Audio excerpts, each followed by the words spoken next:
Good morning, good afternoon, good evening. Thanks for joining us today, everybody. My name is Glenn Freitas, RVP North America Distribution here at PR Newswire, and I'm excited to kick off a new webinar series that we have here for Cision and PR Newswire called AI Search Pulse. We decided we want to do a quick 35-minute monthly update for everyone in the industry, everyone we connect with, giving just a quick update on what's trending, what's the hot topic. So we wanted to make it, a little on the shorter side during your potential lunch break or coffee break. And joining me are just the three very best in terms of great thought leadership, being really on the cutting edge in terms of counseling customers and just anybody who wants to know how LLMs are working, how brand visibility is working in AI search. So joining me for this ongoing monthly webinar series will be Jeff Hicks, Chief Product and Technology Officer for PR and Newswire, Sarah Roberts, Director Operations for PR Newswire, and Sarah McGrew, Solutions Consultant with Cision. Together, the three of them really just are the most outstanding, I think, thought leaders in terms of, again, what's really happening and how you can stay at the front end of making sure that the brand you represent, the org that you represent, is doing all it can to surface well in the answer layer that is growing more and more important in regards to what you're putting out into the digital landscape and how people are finding your brand story. And so on that note, it's a messy landscape. And so for this first series of the first go here at our new webinar series, we wanted to take a look at what each of us thinks is trending the most. My takeaway real quick at the beginning, before I pass this on quickly to Jeff, who's going to take a deeper dive into what he sees happening right now in the past month or 2 months, is somebody asked me, a colleague of mine internally, what GXO was a couple of weeks ago. And it took me aback because I had barely seen it. And I just realized there are so many acronyms out there that you're having to deal with in our audience today. And there's just so many sources of truth that are sounding reliable, that they make it sound like they know what they're talking about. And I think what my quick takeaway is, nobody has the perfect answer. Nobody has the perfect end-to-end journey for how your brand can surface in the answer layer. And so that is what we want. That's our motivation behind this new webinar series in terms of really just trying to keep you up to date and giving you our perspectives on how things are looking, how things are working. And so with that, I'm going to quickly kick it over to Mr. Jeff Hicks. Jeff, thanks for joining me in this new series of ours, and I know you are ready to go, and I'm excited to hear what you have for our audience today. Hey, Glenn, thanks for that, and thank you everyone for joining us today. Glenn had a lot of fun creating some AI pictures here, so I've got the binoculars trying to look out and see what's happening. So I'll just share a few thoughts. I've had a chance to talk to a lot of comms professionals over the last year as we've done some of these webinars and AI dinners, and just hearing a lot from different size corporations, government agencies, all different kinds of organizations, different industry verticals, and how AI is reshaping communication. So let's just jump right in, Glenn, to the next slide. So AI is reshaping communications. I'm sure you're all aware of that. You see it every day. The big shifts, that we're seeing is communication is no longer just about courage. It's about shaping how AI represents your brand. How is AI representing your brand when someone asks a question, when an agent does a search? How do you show up? How do you know that you're the answer to the question, and how do you know what's being said about your brand? AI is changing the way that we work. A lot of you I know are using AI day to day to be more productive, to be able to do things for you as a personal assistant. We're building AI into our platforms to help provide solutions. It's changing how we consume information, and it's changing the entire customer journey and how customers reach either your website or find information about your brand. Digital PR becomes more important in this new world. And, in thinking about this, Gartner published a study earlier this year where they said that, by 2027, with the adoption of AI, the rise of the LLMs and AI search, they predict that there will be a 2 times increase in PR and earned media budgets. They think that they will double by 2027. And why is this? Like, I'm not sure if it'll happen or not, but we are seeing with a number of different, comms professionals that we talk to, that they are rethinking their PR strategy. They are rethinking what they do. And I think a lot of it right now is AI is not shaped by paid advertising. Now, will that change over time? I'm sure it will. But for now, in the interim, the PR strategy becomes more important, and it's very critical to everything you do. So next slide, Glenn. What's changing? So I mentioned AI is reshaping the customer journey. So discovery. So think about when someone goes to ChatGPT or they go to Google or Claude and they ask a question. Now, they're getting the answer about your brand, without having to click on a link. They're getting the answer. They're getting some type of sentiment, whether that be positive, neutral, or negative.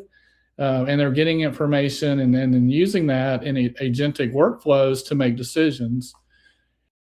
Users are getting these answers, without visiting your website. I've talked to a lot of comms pros and marketing teams, and where they're seeing a decrease in traffic to their website. It's called zero click, right? Because someone gets the answer from AI and they don't have to click on a link to get to your website anymore. That answer is built from multiple sources of information.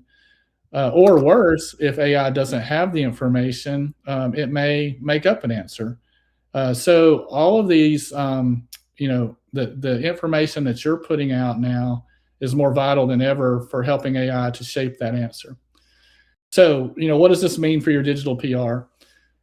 Invest in consistent, authoritative content, not one-off campaigns. AI is building up a foundational base of information. You may have heard the concept of training. AI is constantly learning new information. And so if you're putting out or creating a consistent, authoritative narrative about your brand, AI will start using that. We'll pick that up and use that in the answers. It's not a one-off anymore. Build a consistent multi-channel narrative. Multi-channel approach is very important. AI doesn't, use a single source. It will use multiple sources to form an answer. So having a multi-channel approach across, press releases, earned media, your own website property, your social channels, all of these are now more important than ever. And then prioritize authority and influence over reach. So it's not just getting the maximum reach. It's important to define your authority to help create your influence through your narrative. So you must build your narrative to shape the foundational information that AI uses in this answer layer. Is going to continue to use this going forward. So Sarah Roberts, I'm going to turn it over to you now. We've been seeing some interesting shifts in PR strategy and thinking about the best way to utilize press releases. So what are you seeing in that area? Yeah, that's your key takeaway there at the bottom, Jeff, about, you have to build your narrative to impact AI. That's, something that we talk about, from the editorial side when we're doing workshops with clients or just talking to them about their press releases and how they, need to adapt. And, we say it all the time, but it's, talking about this new era that we're in with AI search, the press release is one of the best ways for you to control your narrative. Glenn, if we go to the next slide, get off me and the telescope I've never used in my life. It's press releases are your opportunity to be the source of truth for AI and all audiences. So, AI agents aren't just visiting your website or your social channels. They're scanning the entire web to gather information on you and evaluate your authority and your usefulness, quite frankly. So making press releases a part of your comm strategy to build and control your narrative is still critical for all of your audiences, humans and machines, in terms of building that trust and citation that's going to make you discoverable. And I know we've been going through a lot of good information already. So I just wanted to remind everyone that there's the Q&A box. So pop your questions in. Some of them we will just answer in chat. We should have some time at the end to go through those, and then any follow-up too after we wrap up. So getting back to press releases, the most effective press releases are first and foremost helpful. They answer a question, they solve a problem, they provide a solution. They follow the good old EAT algorithm from Google, something that can establish that your expertise, your experience, your authority, your trustworthiness. Again, that's something all your audiences are looking for, but more critical than ever for AI agents. And when we're talking about, trends and takeaways, if I had to pick kind of one thing to spotlight, and if you've been in content workshops with me or Glenn or anyone else at PR Newswire, you've probably seen us talk about this a lot, is FAQs. So we're talking about being, your content being dynamically structured. We've talked about bolding and bullets and all of that good stuff before, but a real trend and a takeaway for you to experiment with, or at least talk about, is FAQs and how they're having an impact on your AI visibility. So in honor of it being summer, and with a nod to my ongoing 90s nostalgia, I picked this example of FAQs with Hershey and good old Porter from the Sandlot. This is grown-up Porter talking about s'mores. Hopefully no one's killing him in this example here. But you can see Hershey using great dynamic multimedia, from a video to a short info bite that's got some of their original data points there. And if you hit next, Glenn, I built in a little animation on this. It should, yeah. So at the end, this is a trend we're seeing more and more, and Hershey really kind of led the way on this. I think they've been doing this pretty consistently since late fall or even earlier, with a nice FAQ section down at the end before their boilerplate. And if you say you're talking with your friends or your kids about s'mores, since it's summer and that's a great thing to do in the summer, and someone mentions the s'more debate and you've never heard of that before, so you just go to your favorite LLM and type in "what's the s'mores debate." You can see here, one more clip, Glenn. It pulls it directly from Hershey's FAQ there about Team GUI or Camp GUI versus Camp Toasty. So this, I believe here, is citing some earned media or a third-party posting of this Hershey's press release with the FAQ. So pulling directly from there, pulling the data points, which is another critical way to establish your authority and usefulness. But yeah, just a quick, fun example of a fun release doing kind of a new strategy specifically geared for AI discoverability and visibility. And yeah, pops right up when someone's like, what is this? Well, the AI agents know that it's right there spelled out in that FAQ, and they're going to surface that.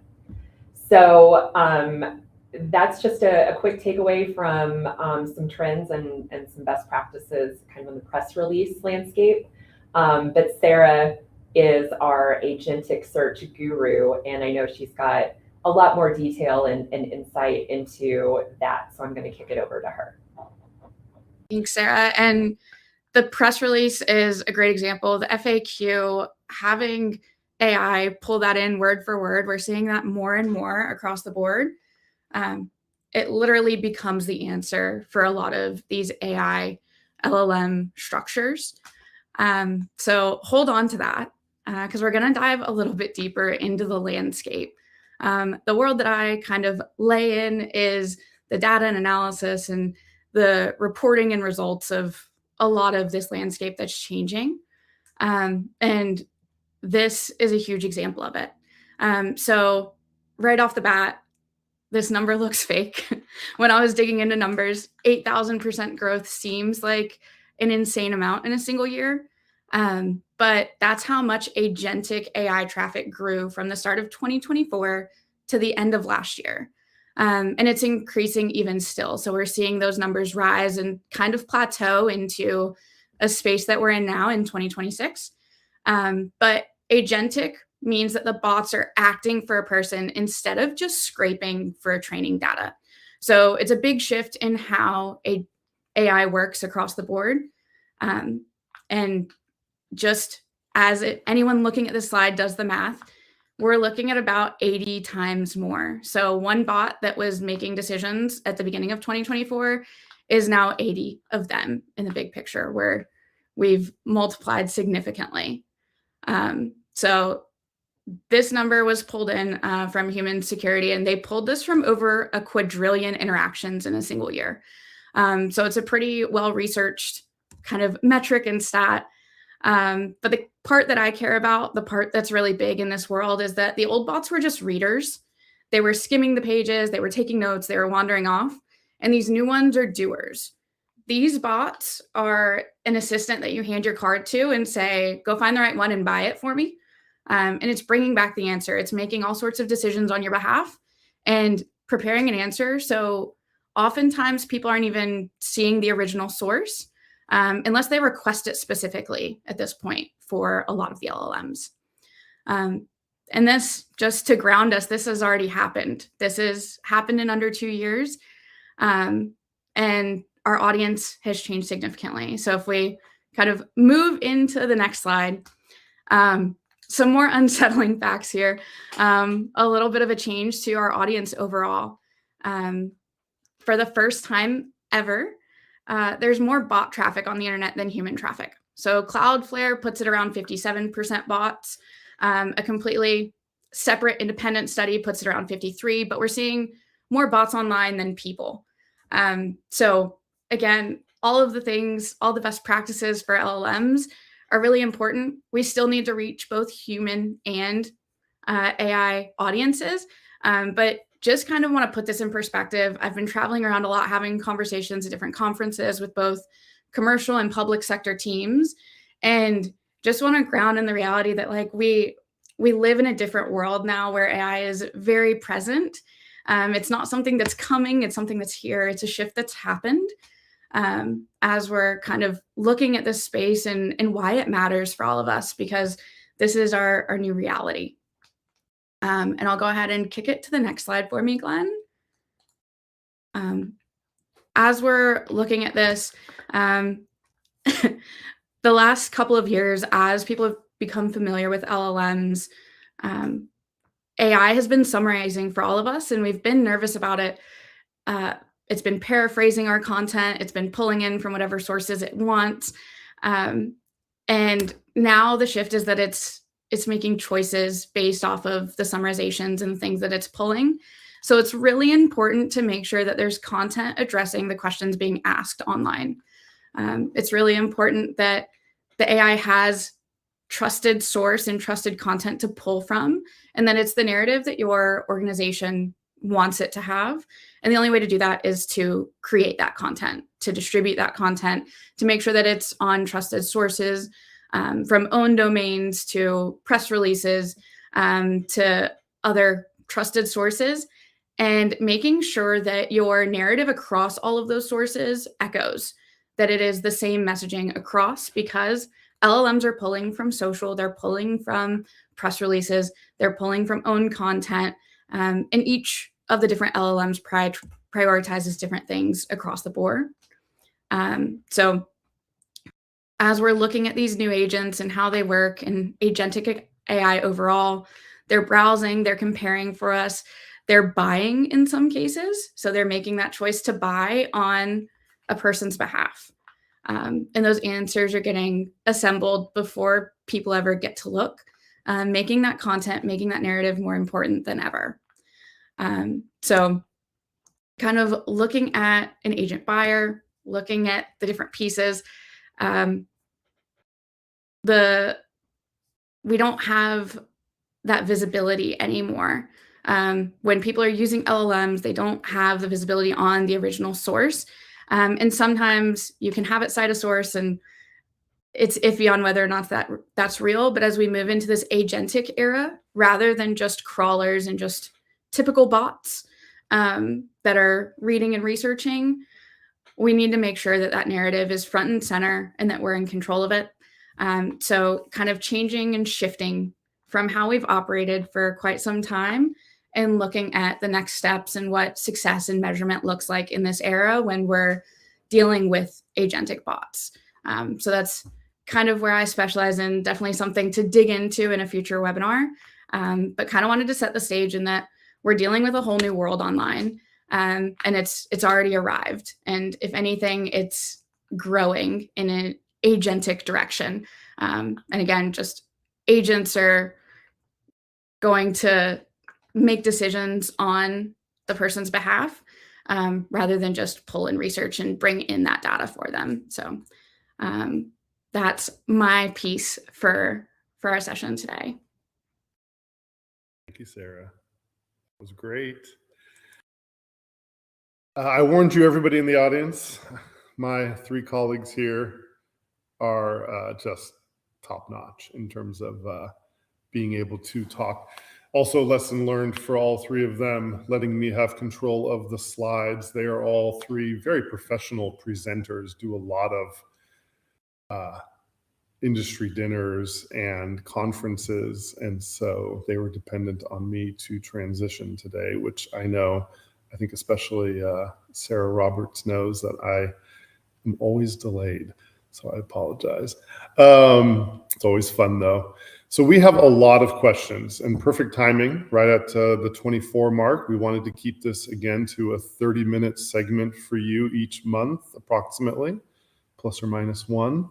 So I'm going to tee up some questions here.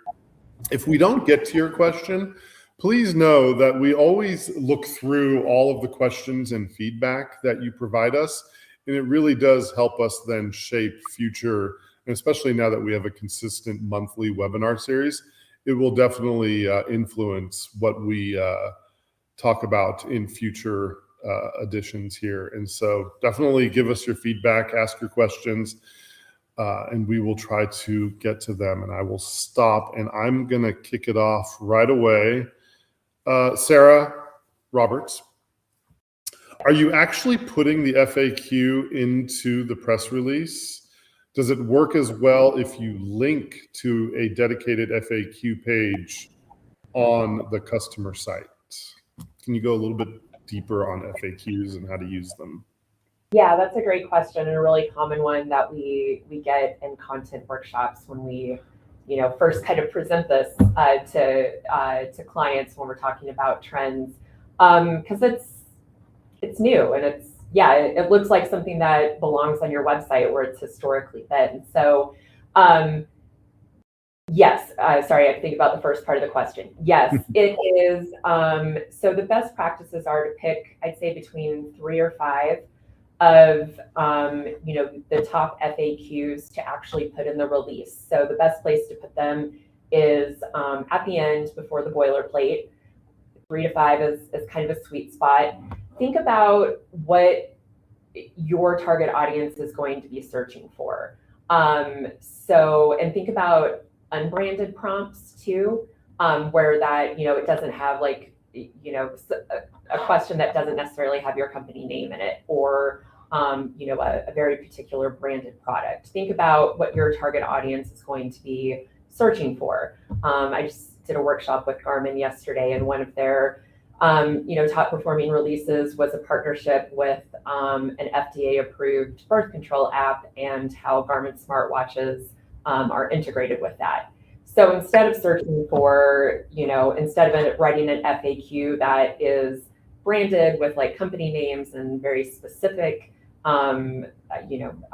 product names, something like an example that could be there would be like, what smartwatches pair with birth control apps. And, that's a general search that someone's going to be, putting in. And so that FAQ can populate. So those are some best practices for what's in the release. And then, yes, your website is where you want to build out your broader, longer, dedicated FAQ. And it's certainly a good call to action if you wanted to put that underneath, the 3 or 5 that you've got in the release, and link to your site, and hopefully get some more traffic back to your site, or, like I said, a good call to action to give people something to do and learn more. Yeah, I like that. Jeff, sir, a lot of questions around the influence press releases have. They're really well structured. They are tailor-made for what LLMs are looking for in terms of good structured content, source of truth content.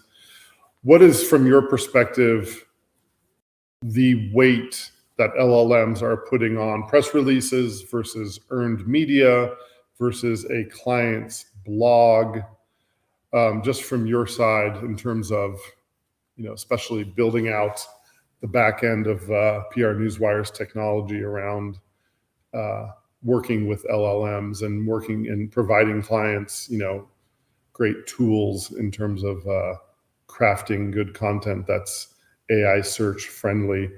How does that stack though in the greater digital landscape against all the other sources that LLMs are pinging and using to surface answers?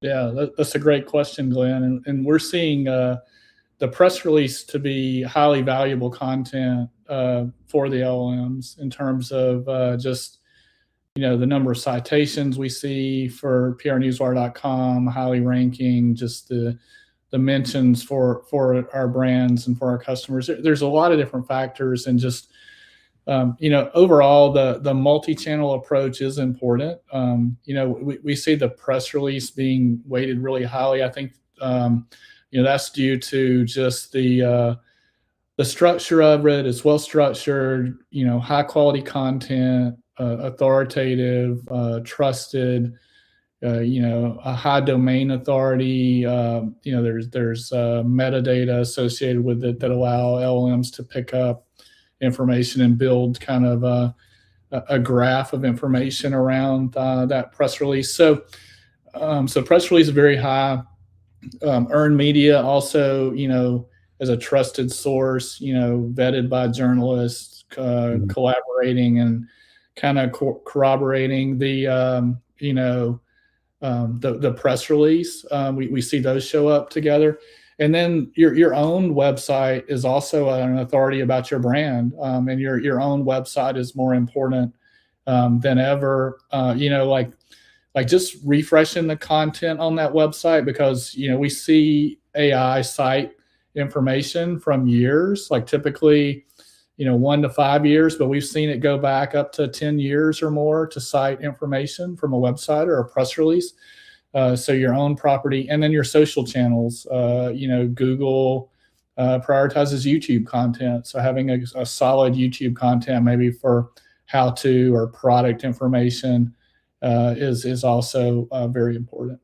So all these factors, we've tried to build into our Amplify platform a multi-channel approach that allows the platform to optimize the content for you, so you don't have to worry about all the ins and outs and all the technical differences between the different LLMs. It's good info. I like that. That's a good summary. Sarah M., one question for you. We're going to go a little longer, and thanks everybody. If you have to drop, we appreciate you joining us today. Got a lot of questions, Sarah M., around bots and bots taking over the internet. You had some scary numbers there, as you know, as you fully disclosed. Can you take a little bit of a quick dive on what if the bot gets it wrong? What's your perspective on what you're hearing at, I know the many conferences you're at and talking to clients on hallucinations? And what if they get it a little wrong? What if, not so much about brand visibility, but just brand misperception? What's your take on that? Yeah, I think it's a big risk in this environment. It's something that we definitely want to keep an eye on and measure. So we're encouraging teams to set up benchmarking, regularly checking on what the LLMs are saying about their brand or their campaign, because it is just a risk that has been introduced into our new environment with the AI. And it could mean that, it could be as big as a social scandal. It could be a headline scandal. It could be, and I think we've all seen these on like Facebook and different things where someone has passed away that hasn't actually passed. There's a lot of different things that can happen for organizations and brands. And I think that bots definitely make that a higher risk now if there isn't true content for them to pull from. I think if you're publishing your narrative and it's very clear and distinct and you're putting it on authorized sources, you're putting it on trusted sources, your own sites, your socials, press releases as well, then you mitigate a lot of that risk. But it's definitely something to keep an eye on and measure and benchmark. And I think we'll dig into that a little bit more as we go along with this series on how teams can handle that side of things and measurement. I like that. That's a good takeaway. I think a final takeaway for our audience and for everybody listening to the on-demand recording, which is of course available, is just being consistent in, it's not just similar to the press release. It's not just a one and done and hey, I sent out a great piece of content and now I'm going to own that topic, right? That's not what topical authority is. That's not what Sarah R. is preaching. It's the same in terms of then measuring and having a benchmark and then going back consistently week to week, month to month, making sure that you're continually listening and seeing how your brand is being your brand story is being synthesized and as part of the answer layer. So that's a good call out, I think, for our audience at the end. For our audience, we have dozens and dozens of more questions that we were not able to address. It has inspired me, and my marketing team will probably love to hear this behind the scenes. I think I need to do an Ask Us Anything for these three in a future series that might go for an hour.